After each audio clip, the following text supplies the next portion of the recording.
Hi everybody, I'm Chelsea from Personal Touch Scrapbooking, and we're back here with another Creative Friday. Today I'm going to do something a little bit different. I'm going to work on a tag, and this is one of the giant tags. So it's not a number 8 tag, it's one of the really big ones. It's number 12 size from Ranger. Now I haven't worked with this large a tag before, and really today my goal is just to use up some things that have been sitting in my stash that I thought were cool and picked up a long time ago and haven't used yet. So I wanted to try playing on these large tags. I'm going to throw in some pattern paper. This is Teresa Collins Vintage Finds. I might use some of this webbing. This is fusible webbing from Lindy's Stamp Gang. And then I think I'm probably going to use some grunge board pieces from Tim Holtz. I have this big alphabet set, and then I also have this one that has shapes on it, and I've had these sitting around for literally years and have not used them. So I think that's going to be my goal today. I also have a nice little jar here of Tim Holtz metal embellishments, so I'll probably play with that a little bit, and we'll just kind of see what happens and where this takes me.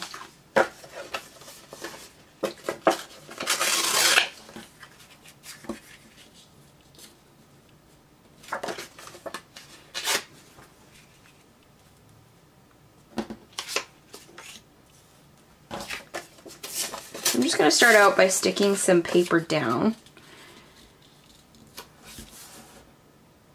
I think I'll stick that down, and actually maybe I'll do some inking first and then I'll stick those down. So I have some distress stains here. I'm just gonna put some on. I think that's Vintage Photo. I have Antique Linen, which is really light. And grab some water here.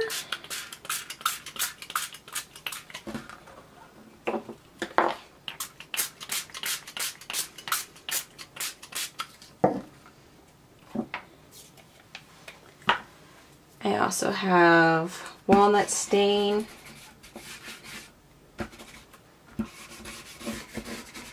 Now if you put the water down on your tag first, it will flow a little bit better, just heads up. There's some black soot on there too. Just gonna give it some more water. Get all the colors flowing and dripping. Going for more of like a dark kind of vintage feel. And it will lighten a little bit once I dry it. Some paper towel here, just dry up my mess.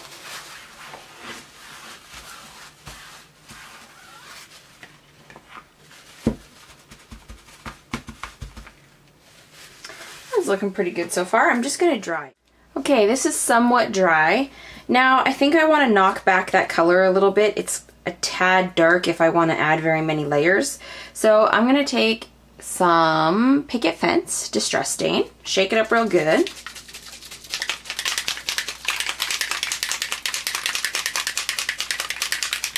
And then I'm just going to try and soften that color a little bit. And just make sure it's not too dark. We'll see how this goes.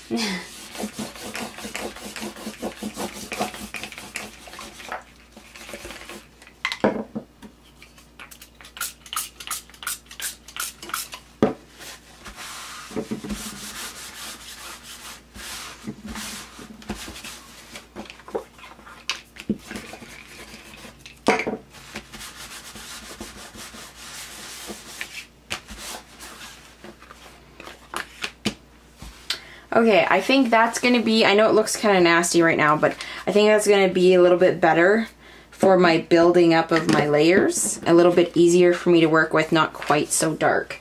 So I'm just going to dry this again and then start adding some more layers. It's pretty dry now.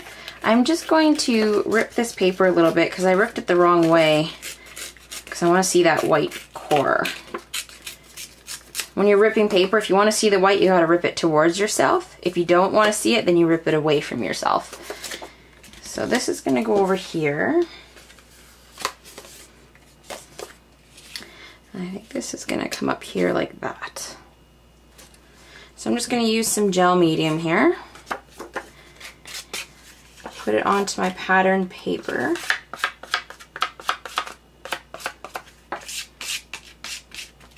I could use a paintbrush for this, but I'm just gonna use a palette knife. Try that out, see how it works.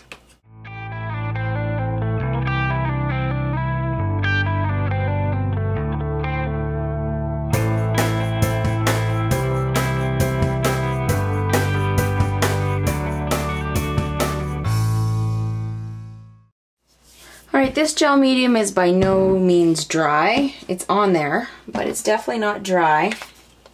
I'm just going to take some distress ink. This is Gathered Twigs. And I'm just going to distress up this paper a little bit. It's a little bit too bright for what I have going on here.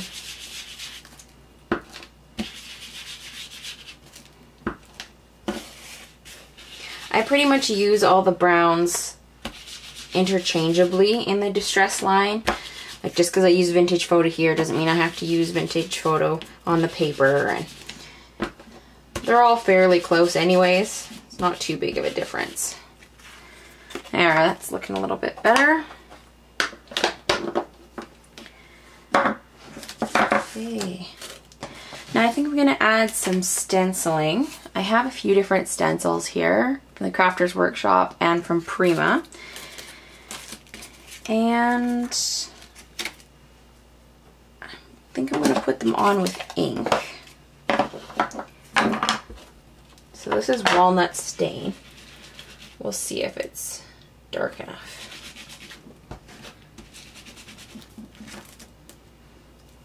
So I just want little bits here and there. I don't want a full 6x6 impression of the stencil. Just kind of like hints of it here and there. Adding some layers to the background, making it a little more interesting. Now I think for this, I want to use some metallic. So I have my one sponge that I use for paints, and I just keep rinsing it out and it stays soft. And then this is the Tarnished Brass Distress Paint. And you could do this with any paint, I would think. I'm just gonna mix it up really good.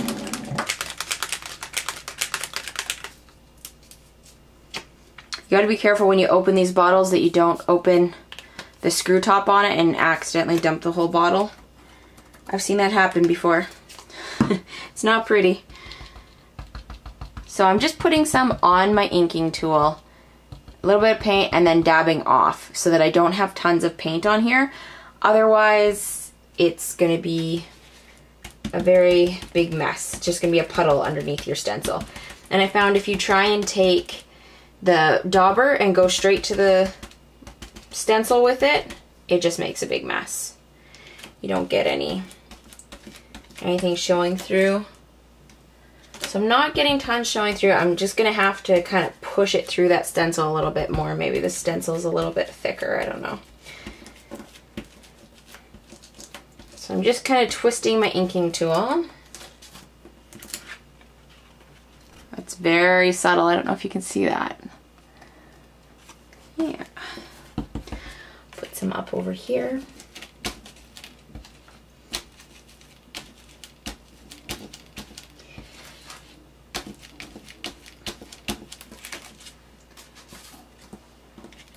And then I also have this honeycomb one, and I think I'm going to use the black. So I have black soot here.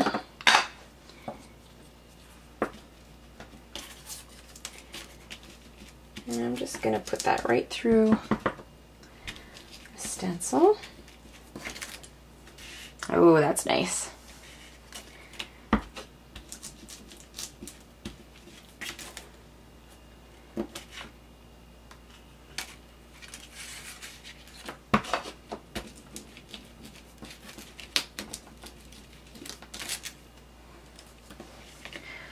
Okay, I think that's pretty good. I'll just add a little bit more in this corner.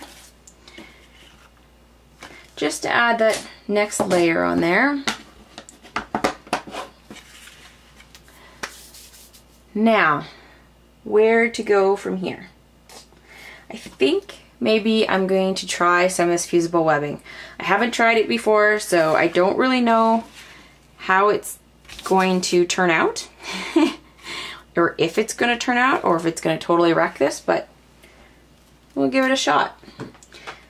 So, the directions for it are just to lay it on your background and heat it with the heat gun until it goes lacy. The more you heat it, the lacier it will go. Alright, here it goes.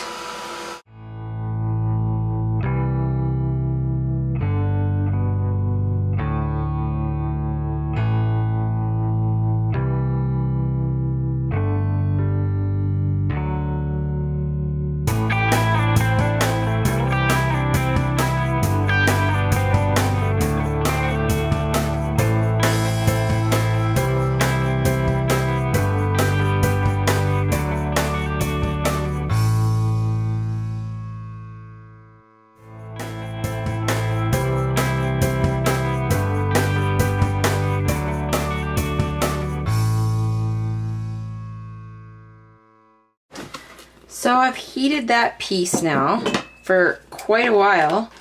It took a lot longer than I thought it was going to, but I like instant gratification kind of things, so when it takes longer than 2 minutes, it's just too long, right? But I think it's going to be worth it. The texture it created is really cool.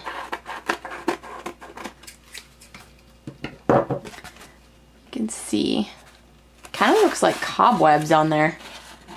Which, hey, old stuff, vintage, cobwebs, that kind of all goes together, right? I don't know how well it is stuck down. Like, I can feel parts of it shifting, so maybe it's not quite all, this part in the middle might not be heated enough. I'm just going to zap it again. Alright, so I have that pretty much how I want it now, just so it has a little something over here too. I'm going to try going over it with the antique linen stain, just because I don't want it looking so white. I'm just gonna kind of daub it all over. Especially these thicker sections where it's kind of all piled up together, it looks way more white. So, probably won't really matter in the end because I still have more layers and things to add to this, so.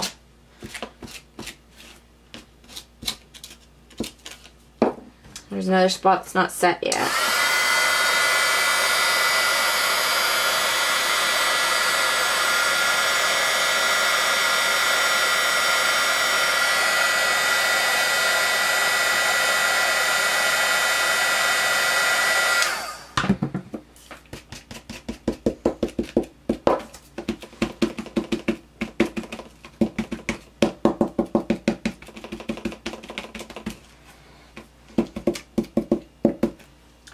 Okay, I think that's better.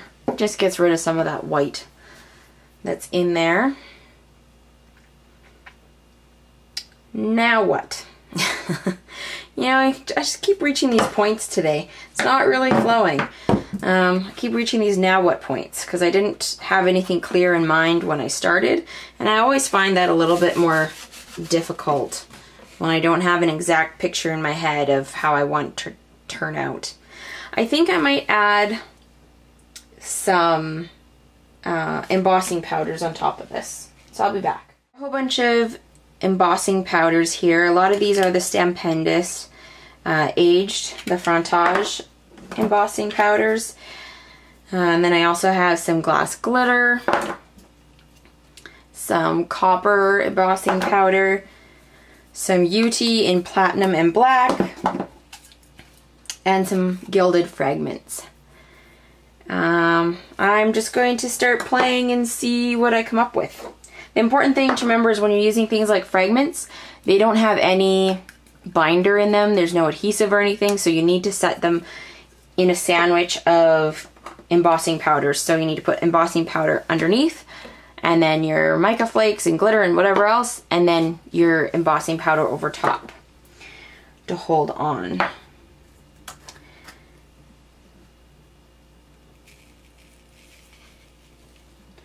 So I'm just going to start with the aged black. And then I think I'll just throw in some copper. I really like this copper, the Ranger one.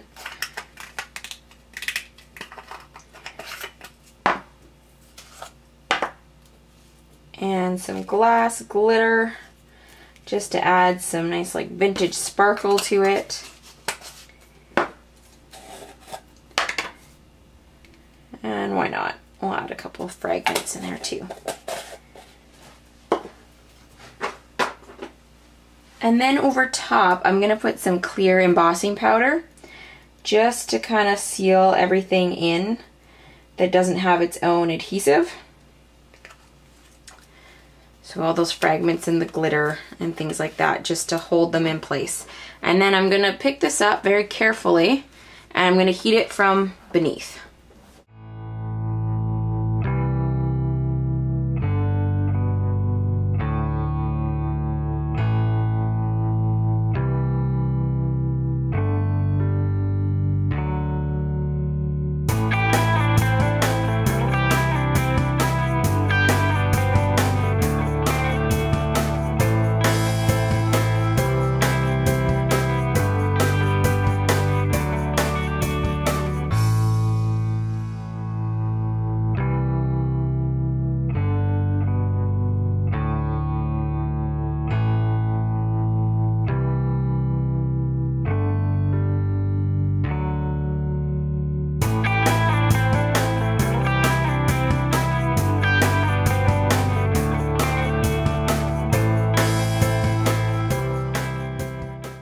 Okay, so there's my tag so far. It's getting a little curved because of all the stuff on the front and the embossing puddles there kind of warp it a little bit. But I think if I put it under something heavy for a little while, it should flatten it out just fine. So I'm just going to put that aside for now, and I have these grunge board letters that I'm going to work on, and I also have some little keys here that I'm going to play with.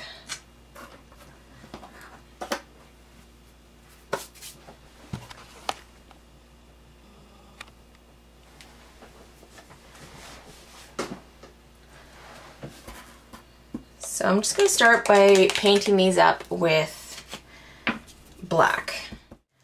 So now the distress paint is pretty much dry on these pieces, and I'm going to start embossing them. I think I will use the aged silver. I think that's probably my best bet for what I have. Or I could add some color. I have aged marine as well. Maybe we'll try one, see how it turns out, and then go from there.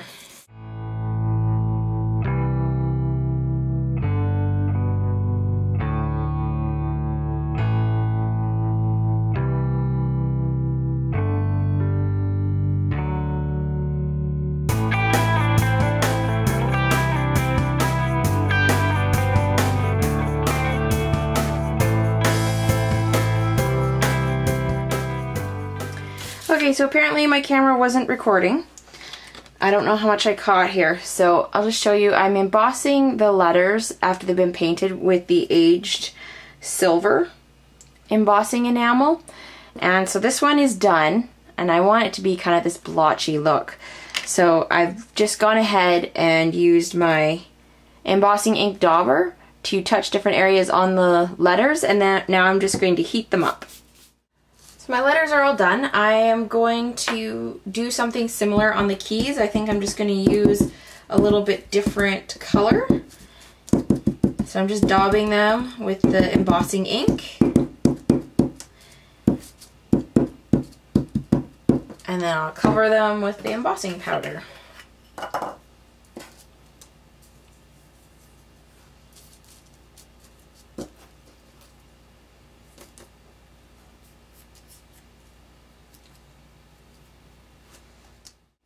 The embossing is done now, and I'm just going and adding a little bit of distress paint very lightly. I'm just kind of brushing it on and then wiping it off with my finger just to create another tone, metallic tone in there, and so that it's not just really harsh black and copper.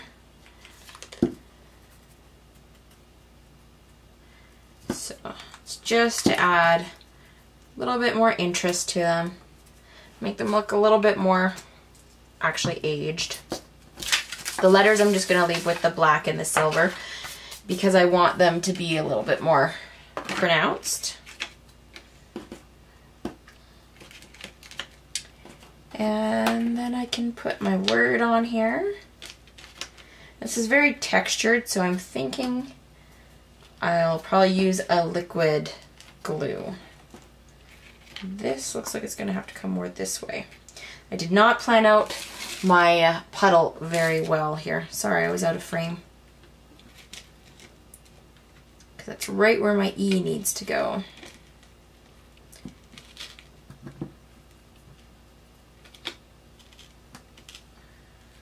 Do it this way a little bit.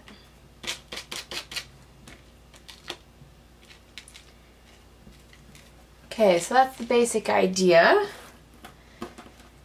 And then I have to remember how I had this part set up. I think I'm going to move this over a little bit. And like that, something like that. And like that. I think that's looking pretty good.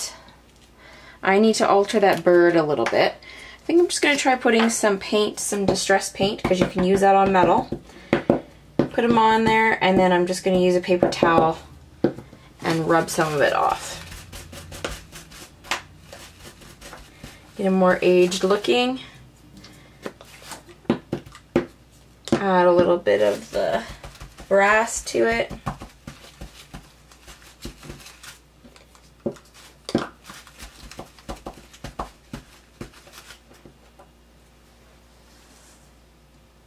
It's just a subtle difference. Helps it blend in a little bit better with what I've done on this tag. I'm just going to grab my glue and start sticking everything down. This is what I have on my tag now. I think I'm pretty happy with how everything turned out. I started out trying to glue everything down with the quick dry. Yeah, that did not work. Too much texture. So then I moved to the matte gel medium. Probably would work if I had more patience. I just don't have the patience to hold each piece and wait for it to dry. So I thought afterwards, why didn't I use hot glue? So some of these items are partially up, partially down. I'll probably go along with my hot glue gun and just stick stuff down to make sure any little areas that are lifted get stuck down.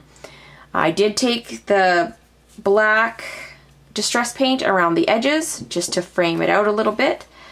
But other than that, I think I'm good. I really like how it turned out. Nice and distressed and vintagey looking. So thanks for joining me today. If you have any questions or comments, feel free to leave those below. I have links in the description bar below for my blog and my Facebook page and Pinterest. I love Pinterest. I'm usually over there quite a bit pinning things.